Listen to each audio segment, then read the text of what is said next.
Ernst Ludwig Kirchner, 1880-1938. Dimanche dans les alpages, scène à la fontaine, 1923-1925. Le dimanche dans les alpages de Kirchner est remarquable de par le choix inhabituel des couleurs. Les tons principaux sont le vert, le bleu, le rose et le violet, et les couleurs des personnages ainsi que du paysage sont en harmonie. La scène est dépourvue de perspective et de représentation de détails. 11 personnages apparaissent sur cette toile. Ils se tiennent autour d'une petite fontaine au hameau de Staffelalp, situé sur les hauteurs de Davos. L'artiste décrit son œuvre en ces termes. Il s'agit d'une mise en scène monumentale de personnages au cœur d'un paysage. C'est un tableau qui respire le calme et la paix. Le titre « Dimanche dans les alpages, scène à la fontaine » fait en effet penser à une paisible scène montagnarde en extérieur. Mais si on y regarde de plus près, cela ne correspond pas complètement à la réalité. Les personnages occupent toute la hauteur du tableau et forment une file, ce qui ne leur laisse que peu de place.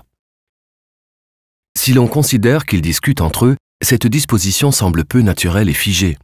Le ciel n'est pas visible, tout comme il est impossible de ressentir la chaleur des rayons du soleil ni l'immensité du paysage.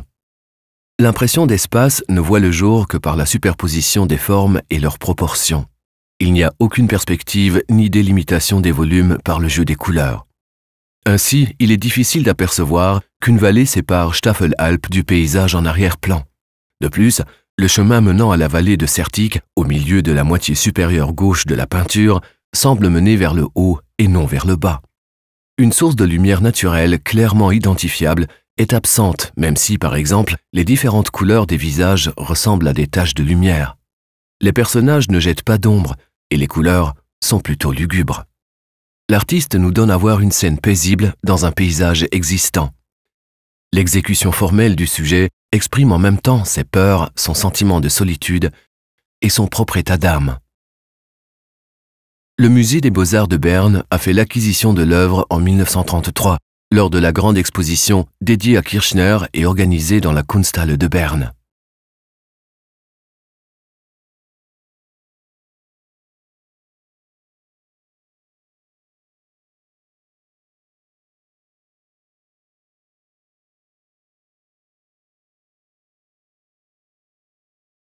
Visitez le musée des Beaux-Arts de Berne et voyez les œuvres originales et téléchargez l'application gratuite Museum Bern dans le App Store.